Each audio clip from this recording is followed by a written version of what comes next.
Scott Peterson, this happened back in 2002, 2003. What do you remember about this case when it all came about? Well, at that time, social media wasn't a thing.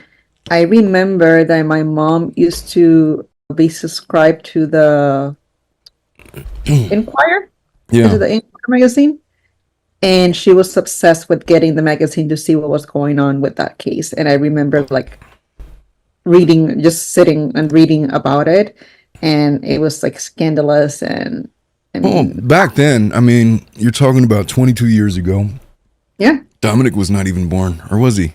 He was born, but he was like a toddler. And I was 22 years old, just turned 22, and I was still an undergrad.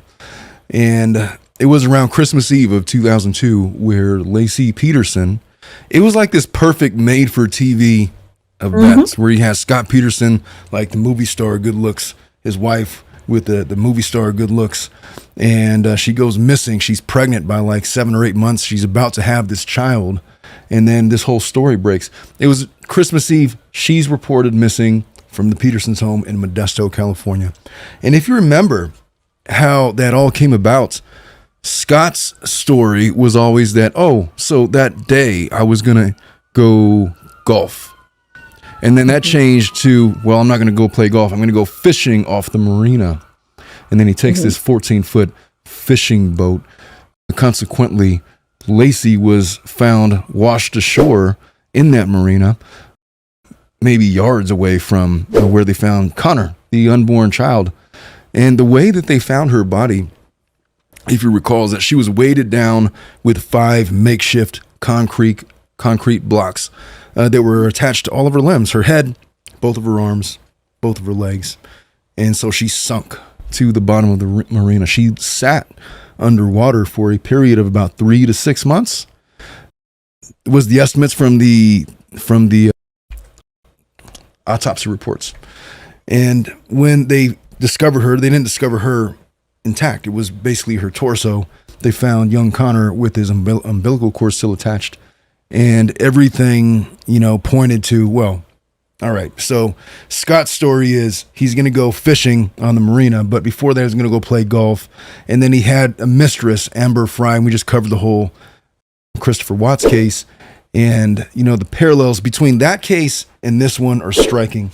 And they affect necessarily the other, because on the one hand, you have a guy that is about to give birth to a child that he clearly doesn't want. He was a young guy at the time. He had been married for 5 years at that point. I think that Lacey was only like maybe 23 or 24. Yeah, and I know people are going to correct me on the age, but she was young. They'd been married for 5 years. He had been having an affair with multiple women. It didn't really come out. He had become acquaintances with her circle of friends to the point where one of her friends was a detective in the case. And although Amber Frey was not really one that watched a lot of TV, and back then, if you weren't really watching TV, you didn't exactly get it on your cell phone because social media wasn't really a thing back then. And so she learned from her detective, hey, they've been talking about this guy. He looks a lot like Scott. You might want to check that out. And then she found out about it and then goes to detectives and basically was like, hey, you know what? I know some things and you guys might want to know what I have to say. And she had made a couple of attempts to the detectives to try to get information of them. The first time she made a call, she was talking to some dispatcher and they basically took down her intake, her information, and she got frustrated and hung up on them.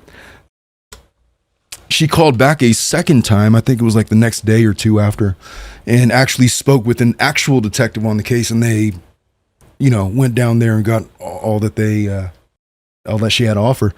And then they set up these pretextual phone calls between her and Scott. And those are the famous ones that you've heard where he's like, oh, it's just so beautiful over here in France. I'm at the Eiffel Tower and there's fireworks and the crowds are amazing, as he's sitting there present at his wife Lacey's vigil. And, so there was a lot going on back then. Kessinger looked up Amber Frey and wanted to know everything about what she went through. She wanted to know how much money she made off of her book, how she was perceived in the press, all those kinds of things. But the differences were startling in that Amber was much younger than Nicole was at the time that everything went down. So you would think that she would not be as smart, would not be as sophisticated, would not handle it as well as somebody like Nicole, who was almost 30 years old at the time. But she went to the police. She forced her way into the police because it actually turned her down at the time, the first time.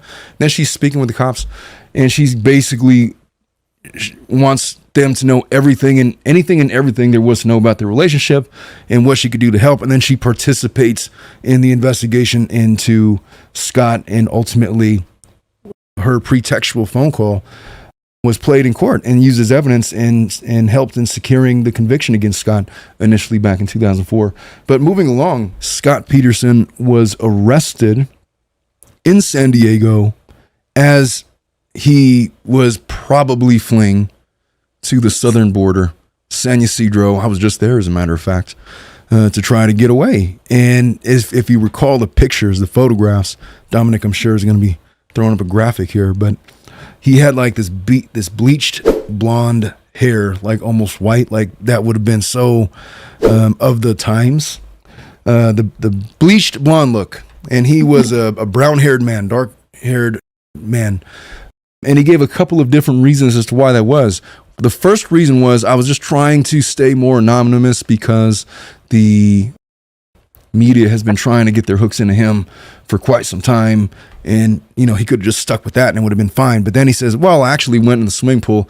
There was too much chlorine in it and it bleached my hair unwittingly. So Doesn't happen. I was going to ask you, like, how often has that happened to you where you got in a swimming pool and you came out with like bleached blonde hair? Never. It's another type of bleach, and if he were a woman, he would know that doesn't happen. Well, your natural hair color is what? Black? Brown? No, it's what they call ash light brown or ash dark blonde. I don't know. It's this color. Oh, so your hair's not dyed. My hair's dyed, but it's dyed like from like here to the bottom. Oh, okay. So closer to the roots is like what your natural hair Yeah, it's color like if you see here, there's line like right here. So this is my natural color. And up here down is a little bit lighter to make So it. when you were a teenager and you didn't have the money to dye your own hair like that, did you ever hear about the myth that you could jump in the swimming pool and just get it done for free?